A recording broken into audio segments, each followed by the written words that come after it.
Welcome to the Two Blokes Chatting radio show on 94.7 The Pulse.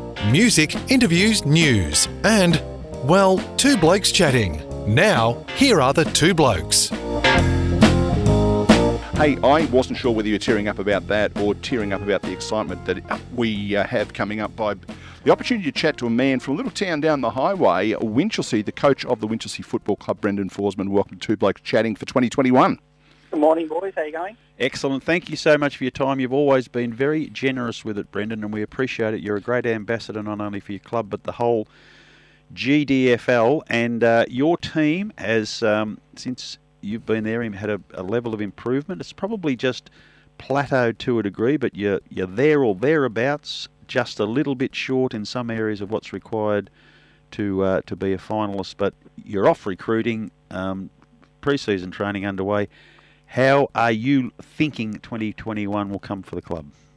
Yeah, I think we're going okay. Like 11 other teams at this time of the year, we'll probably think we're all going okay. I was interested in listening to Adam last week from Inverleigh. We think we've recruited really well. We haven't had to do a whole lot of recruiting this year because we'd actually signed 4 or 5 boys on for last year, obviously, that we didn't get to play. We've just kind of got a few more recruits this year. We're hoping to sign a ruckman in the next week or so, and that would sort of see us out then. So anything else after that would be sort of icing on the cake, to be honest. Well, the signing papers, I've still got the appointment on Tuesday, haven't I, to come down and sign? You can do that if you want. Anyone over 6'1" It's days at the moment, so if you go there Tuesday, you might get signed by the cricket club. Oh, okay, fair enough. Brendan, you did note in an interview that where the deficiencies were in your club, and that was some real hard grunt in the middle section of the ground. Has that been a focus of your recruiting, and do you think you've got the personnel required? We think we've always done okay. Like, we've got enough of the footy to obviously generate scoring opportunities. So that hasn't... Yeah, we probably lack that sort of one midfield bull, if you like. We have spoken to quite a few boys that were unable to get one of those type of players, I guess. But in saying that, like, we're more than happy with guys like Lee Ellis and Jackson Smith and those guys who have been the core group of that midfield for a couple of years now, and throwing Ethan Floyd into that mix and Bailey Carl, probably giving him more opportunity inside as well. With Steve Alfred, and I think we've got sort of half a dozen guys that can go through there, and like I said, potentially if we can snag a midfield bull type, then that'd be like I said, icing on the cake. But we're generally pretty happy with how we go through the middle of the ground. Is Bailey lifted his weight above 50 kilos yet? Because that's was clearly an issue with him. Only when his jumper's wet. He's a strong little bugger though, Rob, as you know. He's back on the shearing as well. Yeah, I was going to allude to that, whether that's helping him, because he's going to need to be very, very strong if he's doing that for a living. So although he might look wiry and light, he is pretty tough. Yeah, absolutely he is. He'll still play the majority of his game time on a wing. But at training, we've done some drills and he's been thrown into the inside position, and he's done really well in there. And he's just so quick, so he only needs, half a metre and he's out. So, that could be an option that we look at as well during the season. So 12 months ago, you guys were in the same position. You're, doing your pre-season. You've got your recruits all lined up, and then 2 or 3 weeks later, someone said, "Hey, listen, I don't think we're going to have a footy season." Has it been difficult to get the guys to switch back onto pre-season, given what happened last year? Prior to Christmas, it was for sure, and even maybe the first week after Christmas. But the last couple of weeks, our numbers have, been tracking really good on the track. So, definitely prior to Christmas, it was a bit of a battle to get guys back, and we thought that it might go that way. It was either going to go 1 or 2 ways. We're going to have 40 or 50 on the track, or potentially only sort of 20 or so. And it was the latter. So some guys lacked a bit of motivation after having a season off. But once they're back and they start, the footy start pinging around again, and they can start getting into a bit of physical training again, I think that's the real motivating factor for a lot of the boys too. So you can come and do skills training all your life, but footy's a physical game, and the boys like the physical side of it. So now that we've been able to do a little bit of that post-Christmas, I think, like I said, our numbers have been really good, and we had our first scratch match on Wednesday night, and we had a 16-a-side scratch match, so that was very promising as well. I think the other thing too that comes into it, I'll let Rob have a go in a moment because he knows more about your club than I do, but players, a lot of your players would be sort of 26, 27, that sort of age group. I was playing cricket at that age group and did my knee and didn't play cricket for a season, and that was when my partner decided that I was really good in the garden and all that sort of stuff, because suddenly cricket wasn't dominating my life anymore. And you'd have players that haven't played footy for 18 months. Has that been an issue, getting some of the players back because they effectively broke the habit in their family? Absolutely, yeah, for sure. And I've got no doubt that we're not on our own in that regard either. There'll be plenty of other guys at other clubs doing the same thing. And also during COVID, a few of our boys have been busy, and we've had a few babies born recently and things like that. So good for father-son. Definitely other priorities around that age demographic that come into play as well. So, like I said, it is difficult, and as a coach, you're always trying to find a nice balancing act for all of your players with regards to training and the commitment side of things. So, like I said, though, we're no different from any other club in the league. And on that same theme, Brendan, you're very much involved in all the goings of the club, as is your great leader, Daniel Greske. But my fear for a lot of these clubs is not so much the players breaking the habit, but it's the volunteers that have had the year off and have found other things to do, and those important off-ground jobs that are vital to the running of the club. Are you, like others, struggling a bit to get rhythm back in that area? We're actually really fortunate in that regard. We have Trevor Green, who comes and helps us, as you know. Yes. Rob doing all our sort of off-field and clean-ups and all that sort of stuff.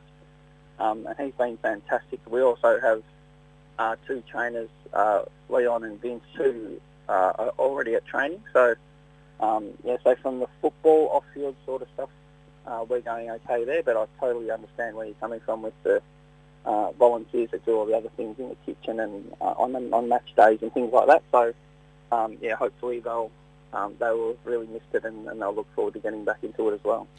And I say this with all the respect in the world to the good folk of Winchelsea. There's not a lot of other things to do in Winchelsea, and I mean that in the nicest possible way.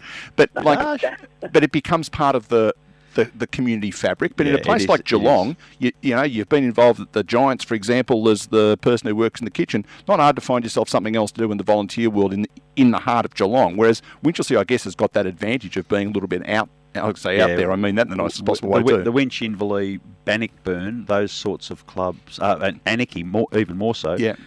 The footy club is a real hub of the community, so there is a bit in that. Yeah, so I wasn't being flippant. No, you weren't. I understand what you're saying. On a Thursday night, like Rob was just saying, it's a real focal point for the town. So I think we do nearly 200 meals every Thursday night in 2 or 3 different sittings, with all the townspeople coming in for a feed, and then the footballers and netballers. So you're exactly right. Potentially, they might not have a lot else going on, but they also know that every Thursday night that they're more than welcome to come to the footy club and enjoy each other's company as well. Brendan, going back to the playing group, you mentioned a name earlier which you'd probably be looking at as a recruit because you hardly saw him in 2009, and that's Jackson Smith.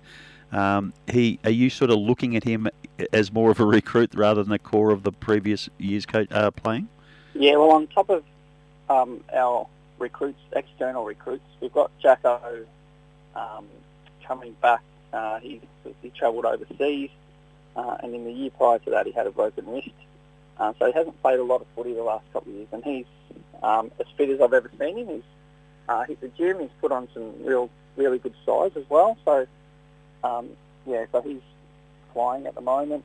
But we've also got Dylan Williams coming back from a knee reco, and Guy Price, and he's also missed the back half of 2019 for us. So those 3 guys were really important in the first half of 2019 for us because they all run and carry and they use the footy really well. So, so as well as our external recruits, we've got a few guys from inside the club who are still coming back from injuries and illnesses and things like that. So, we're really excited about what those guys can bring back to the table as well. Because the blessing of COVID, if there was such a thing, is that players who have had a knee, for example, they've had that extra 12 months. Some of them might have tried to rush back a bit soon or whatever. You've had the chance, I guess, to strengthen up those injuries a bit and a proper rehabilitation, you would think. Yeah, and to be honest, Dylan is a personal trainer by trade, and he's really diligent in how he goes about his rehab. He's been training, doing skill sessions prior to Christmas, and he's already joined in the physical work as well at training. And his knee injury was a little bit different in that it wasn't a stepping movement and it just buckled from underneath him. He actually got tackled, and it was more of a collision injury. So from that point of view, he's probably in a different headspace to somebody else who's potentially just changed directions and their knees buckled. So he had no issues with his knees prior to that injury, but like I said, it was more of a collision injury that caused his. So, but yeah, like I said, those sort of 3 or 4 boys are like Rob said, almost like new recruits as well. Tough gig for you coaches of clubs like North Geelong, East Geelong, Geelong West, Winch, probably Anarchy, that knew that they were 5 or 10% off the best, and you go and prepare and you pick up that 5 or 10%, but you keep an eye on what's going on. You listened to Buck last week, and you know that Inverleigh, Bannockburn, Werribee and Thompson are probably going to go up 5 as well, so that makes you 15 behind it. It really is just a constant tough gig as this particular competition, the Geelong and District, like the other two, I reckon, around Geelong, just gets better and better every year. I think our comp is the most even comp in Geelong. Yep, without doubt. Yeah, no, I think you talk about Corio and Belmont potentially struggling the last year in 2019, but they're going to be much better as well. And I just think, and our issue hasn't been that we can't match the top teams. We've beaten every team in the competition over the last 2 seasons, but our issue has been that we've lost to a couple of teams below us, and that's really cost us in the long run. So it's more than just a consistency of effort that we bring every week. It's going to be really important because, we seem to play pretty good against the teams above us or around us, and then potentially we don't bring that same intensity to some of the teams below us. So that's been a real focus as well. The other thing that's important, it wasn't all that long ago that it was Bannockburn and it was Bellpost Hill and one other club, I can't remember, who were miles ahead of everyone else, and the other clubs had so much work to do, and they've done it, and they've done it under the pressure of salary cap and point system to do it, which still is quite, somewhat debilitating for you and the group as you plan things around it. How tough has that been in the management and recruiting to get that balance right while still trying to get your team better to tackle these better teams? Well, we make no secret of the fact, the way that our payment structure is situated to any potential recruit. I think up until this year we had a ceiling of not paying anyone more than $300 a game. This year that's come down to $250 because of the salary cap issue. And then, so like I said, we've missed out on potential recruits because of that. But in saying that also, I want everybody who plays senior footy at Winchelsea to get a piece of the pie. Not every club is the same, and that's okay. Everyone can choose how they want to do it, but I prefer everyone to be, paid accordingly for playing senior footy. And I reckon if you're getting $250 or $300 for a local game of senior footy, then you're going okay too. So, so from that scenario, all our boys have really bought in to our pay structure model.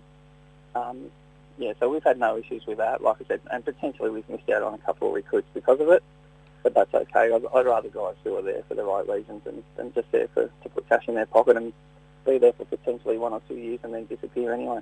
Is your best side going to fit into the point structure? We've got 44 points this year, so at the moment our best side, even with our new recruits, and we could have up to 9 new players from 2019. Our best side, I think I did it the other night, is sitting at about 38 or 39. Oh, okay, you've got plenty of room.